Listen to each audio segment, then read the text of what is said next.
Hello and welcome to Sheffield Live. I'm Bailo Jallo and this is African Voices, a show where we discuss the achievements and also the issues affecting Africans in this country and abroad.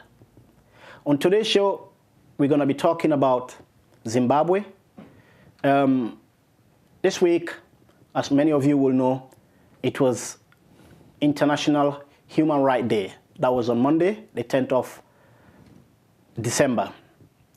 And as such, there was a protest outside Vulcan House, that is the Home Office branch in Sheffield, where many campaigners or human rights campaigners were out there protesting against what they described as an allegation or an alleged deal between the UK government and the Zimbabwean government to deport 2,500 failed asylum seekers back to Zimbabwe in exchange for aid. And I will stress this, it is an allegation, yet there is no proof. So in terms of what happened, most of those that were interviewed, or the asylum seekers that were interviewed, they were not made aware that they were going to be interviewed by Zimbabwean officials, just for them to turn up and they were given Zimbabwean officials to interview them to prove who they were. And as such, most of them felt distress, they were afraid, and they didn't know what to do because those are the same people that, according to them, they are running from. So just for them to be interviewed again by them, for them it was quite intimidating and it was very distressful. So as such, I've got here one of the people that was interviewed by those officials, and that is Chisamiso Mukundi. Welcome to the show. Thank you. So Chisamiso Mukundi was interviewed last Monday, and according to him, he was not made aware by the Home Office that a Zimbabwean official will be interviewing him. He just turned up and they left him there for him to be interviewed by an official from the Zimbabwe embassy. And with him and so many others, they were very, very upset about it, and it was very, very distressful. So Chisamiso, if we may just start with by you telling us what happened on that day and how did it go? Well, I'll start off from how it all started. On the 22nd of November, I got a letter from Vulcan House to say that I must report on the 26th for an interview. I must bring an identification of mine from back home. That could be a passport, expired or not expired, a driver's license, birth certificate, my children's, and letters from home. And it didn't specifically say why they needed all those documents for, but what it said was I was going to attend an interview. So on the 26th of November, I went to Vulcan House and attended an interview. When I got to the reception, there's a lady who came to take us from reception to the office. She introduced herself, and when I got into the office, he introduced the guy who was going to interview me. The guy was David. So I sat down, and David said to me that, well, the thing is they've got all my information anyway. They've got all my documentation, my passports and everything else, so that I didn't need to show them anything. So they've got everything. And he started asking me about what I used to do, what was my last job, my last education, my father's name, my parents, where were they, my mother, where were they born, and if I've got sisters and brothers. So that's how the interview went. And David said to me that, see, you don't have to worry because all we are doing now is we want to just get updating, we are doing to everybody so that we have people's current information. So you don't necessarily have to worry. And then he said to me, this is the first of the 2 interviews. There's going to be 2 interviews. So he handed me a letter and said, you can open it if you want. And obviously, I had to open it because there was nothing to worry about. It's coming from the Home Office. I'm in the Home Office, so there's nothing to worry about. So I opened the letter, and again, it confirmed the fact what David just said, to say that I should come for an interview on the 4th of December. Obviously, I didn't think otherwise because like on the letter, what did the letter state? Well, it just said that come for an interview on the 4th of December, and you must. It was exactly the same copy of what they'd sent us on the 22nd to say you must bring these documents and it's going to be an interview. And if you don't attend, this might affect an application that is pending with the Home Office. So on the 4th, I went, and as soon as I got to the door, there was somebody who was accompanying me, who was from Assist. And I tried to smile at her. She was so serious, she didn't smile. I smiled at her for the second time. She didn't smile at me. So I just said that, there's something wrong here.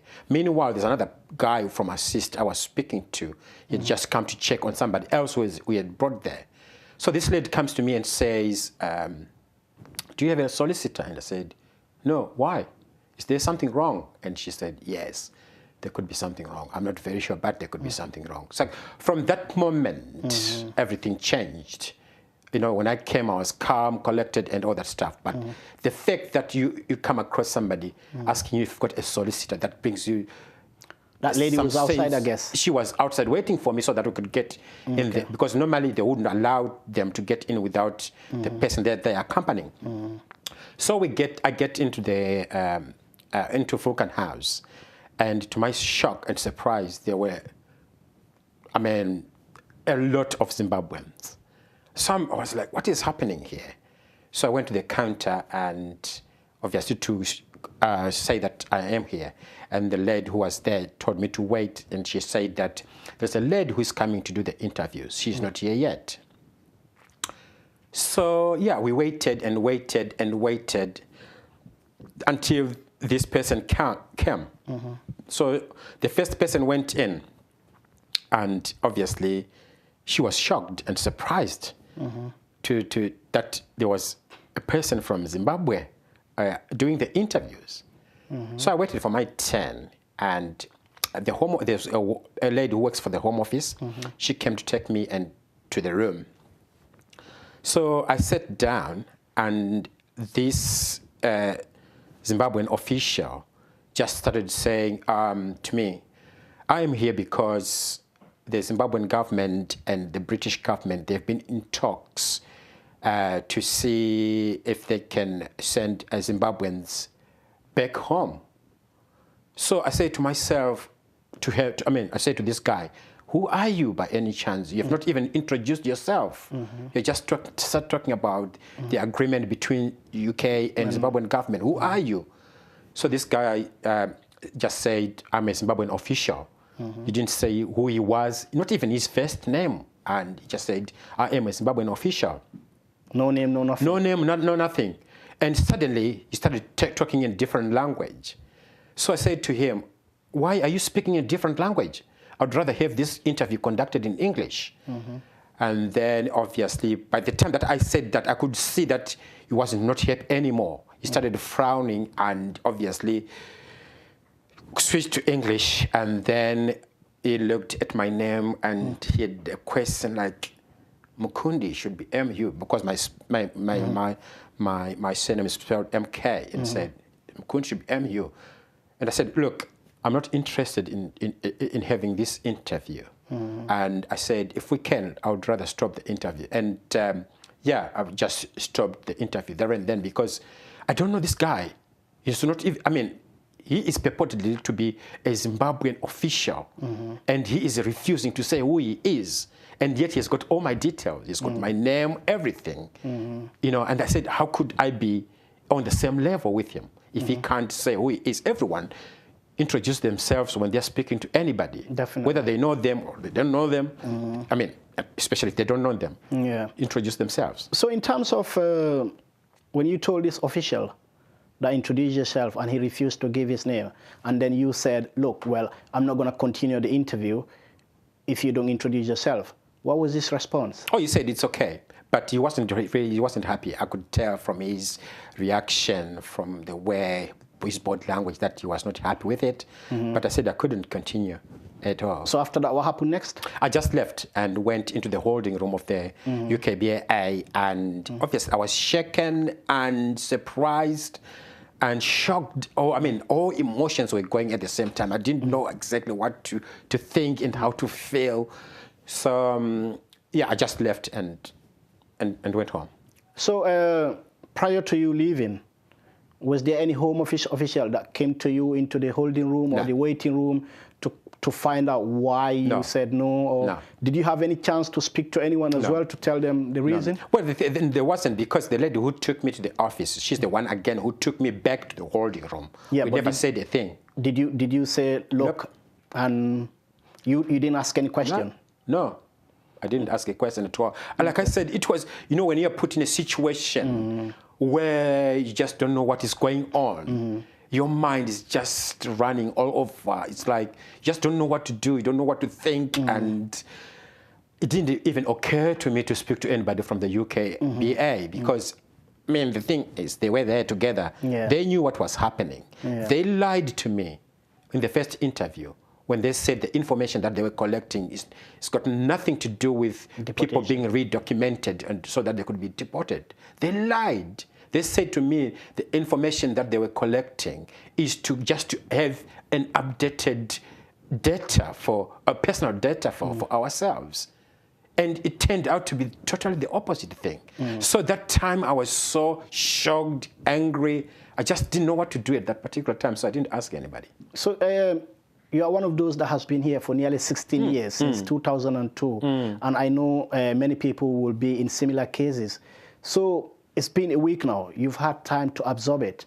So how do you feel now? I'm scared. Why I'm scared is that at the moment, we don't know what the Home Office and the Zimbabwean government is doing. We don't know what this process, how long this process is going to take. We don't know whether I could just get another letter tomorrow to say, come to the Home Office for an interview, and then they take me to detention, and then obviously back home.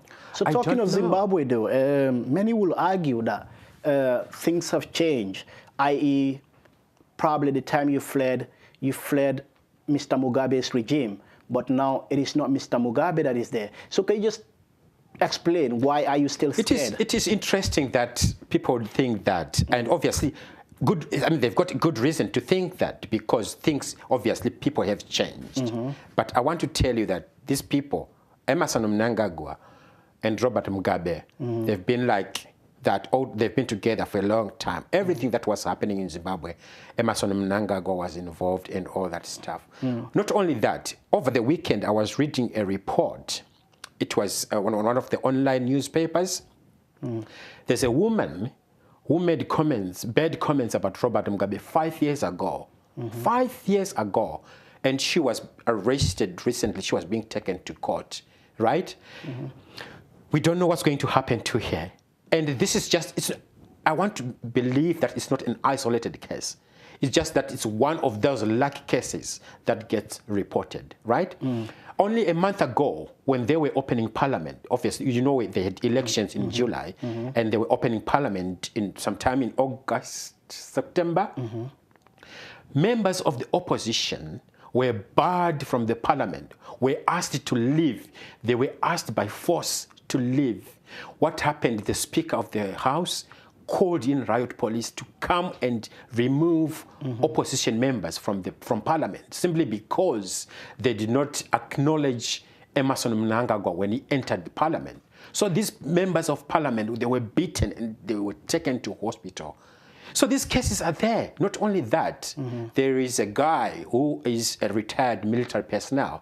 He was supposed to go and give evidence at there's a commission that was established to investigate the deaths of people who died just after the elections. So this guy was supposed to go to give evidence. He disappeared. So yes, I can understand if people say things have changed. On paper, yes, they've changed. But in reality, no. So what will happen to you if you go back home? I don't know, but the possibility is I'll be detained, obviously interrogated by the Central Intelligence, obviously, who could have, this Central Intelligence people could be the people who actually came to the Home Office. So obviously there is a chance, a very high chance that I'll be arrested, get detained, or even made So to disappear. Do you fear for your life? Of course. Oh yeah. Not only that, the other thing is obviously in my case, I've got a blog online, which I tried to be a blogger, and I was writing things that were happening in Zimbabwe, and even in my blog, I also wrote things about Emerson Mnangagwa. Right now, what is happening is that obviously the embassy now they've got my information.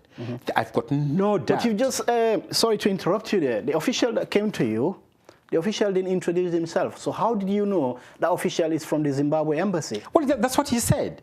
He said, I'm a Zimbabwean official. And the Zimbabwean official, is, where do they come from? But they could be from Zimbabwe. Yeah, it could be from the embassy. It's possible. It's possible, but I just assume. And it could be maybe he's lying because he didn't introduce himself. This is the thing. I'm just saying we are just assuming because, I mean, in real life, right? In real life, if things were equal, or things being equal, right? Zimbabwean officials will be based at the Zimbabwean embassy. That is my understanding. So, talking of that though, fearing for your life and that of your family if you do go back home, prior to you coming into the UK, were you a member of any political party? Yes, it's a long story. Okay. But I just want to make it short. Yeah. I did join the MDC when it started. Okay. They started off as just an organization as a pressure group in 1999, and then they turned into party, I think 2000, and then I became a member of the MDC, but obviously because of the things that were going on then, it was just, I mean, unbelievable to think that when we got independence from 1980, right, all things what were happening were being forced to do things, were forced to go to ZANU-PF meetings, were forced. So you were a very active member in that group? I was, yes. Okay. Yes. So coming back to the interviews that took place in Sheffield, in your opinion, or from what you saw on that day, you mentioned at the beginning that when you entered into Vulcan House, you saw plenty of Zimbabweans. Will you have a guess how many? Oh, it could be over 20. Over 20? Yeah. 20 so you plus. think all those people are in similar situations like yours? Yes, because they had the same letter that I had. So yeah, it's possible. So this week you had a protest outside the outside Vulcan House. You know, it was organized by SIMAG, which is the South Yorkshire Asylum Action Group. So talk me through, how was that organized? What was the reason for the protest? Well, basically the reason of the protest is to try and stop all the deportations, which maybe are taking place now or are going to take place to Zimbabwe. The thing is, we have been here for 15, 16 years, some of us, and we have lost family members back home. So basically what it means is we've got nowhere to go if we're going back home. Not only that, the fact that also the United Kingdom government have felt it necessary to bring these officials to talk to us. Now they've got all our details, they've got all our information, and once we get to the airport, obviously we are likely to face arrest. So the protest was to try and stop this from happening and maybe encourage the UK government to have compassion on us and allow us to stay. Okay. On that day, I spoke to someone from that protest whom alleged that he believes there is an agreement between the UK government and the Zimbabwean government to deport 2,500 failed asylum seekers in exchange for aid.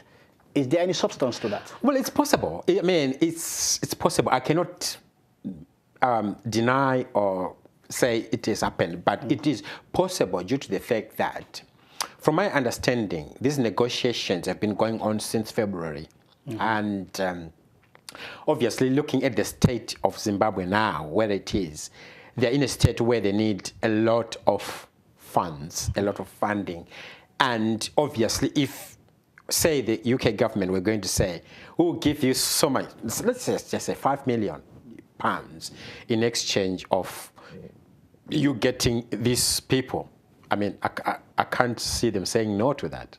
So it's possible, yeah. So here, in your opinion, do you believe the UK government has failed you? Yes. Because you seeking asylum in this country, and for them to bring the people that you are running away from to interview you, do you think your human right has been violated here? Yes, they failed us in so many ways.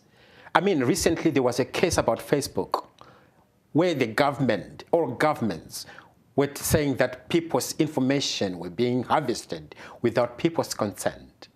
Now the Zimbabwean government is being given access to our information without our consent. How do you separate the two? So talking of that though, I will just try for us to summarize it because we've got about 2 minutes remaining. And so in that case, what do you want for the UK government to do now? What are you looking forward to? And I know it's a very difficult time for many of you living in this country, you know, in terms of the things that you've been through. So what do you want to see happen? Well, to be honest, I would say to the British government that they should show some compassion. I mean, it has been a long time that we have been here. It has been a long time we have lived without earning a single penny. It has been a long time that we have lived here without leading a normal life. It has been a long time that we have lived here. I mean, we have done what we can in order to make contributions to the communities. We've done what we can in order to integrate. I mean, we've got friends here. We have other things that we do. For example, in my case, I play in a brass band. I mean, I do some volunteer work for different organizations, just to try and help where we can. So all I can say to the British government is have mercy and show compassion, and don't just look at us as illegal immigrants, but look at us as people who have contributed directly or indirectly. It could not be a major contribution that we would have done, but it's not like we have been here and just not doing anything and just sit down and doing anything. And the major problem is going back now is we have got nowhere to go. I mean, where do you go? Where do you go and make a start at my age, for example? Okay. Well, unfortunately, we've got to leave it there, but I just want to let our viewers know that we did contact the Home Office and I asked them certain questions, but unfortunately, they couldn't answer all the questions. The only question that was answered or a statement that was sent to us says here, a Home Office spokesperson said, routine documentation interviews take place regularly at Home Office sites across the UK. That was all we got from the Home Office after asking them whether they could confirm if there was a deal between the UK government and the Zimbabwean government to take in 2,500 failed asylum seekers from the UK in exchange for aid. And secondly, whether they did let those people who were interviewed, whether they did let them know that they were going to be interviewed by Zimbabwean officials, but unfortunately, the Home Office couldn't answer those questions. All they said was routine redocumentation interviews take place regularly at Home Office sites across the UK. And we also did contact the Zimbabwean embassy in the UK. Unfortunately, we couldn't get any statement from them. Up to this moment, we did not hear from them. That's all for African Voices this week. Chisamiso Mukunde, thank you for coming. Unfortunately, this is all we have this week. Thank you for watching. Until next week, that was African Voices. You stay tuned.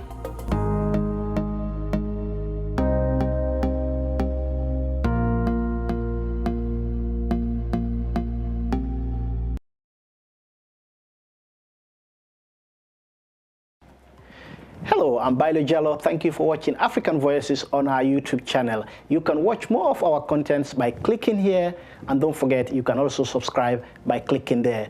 And every Wednesday, we're on Sheffield Live from 8 p.m. till 9 p.m. Thank you.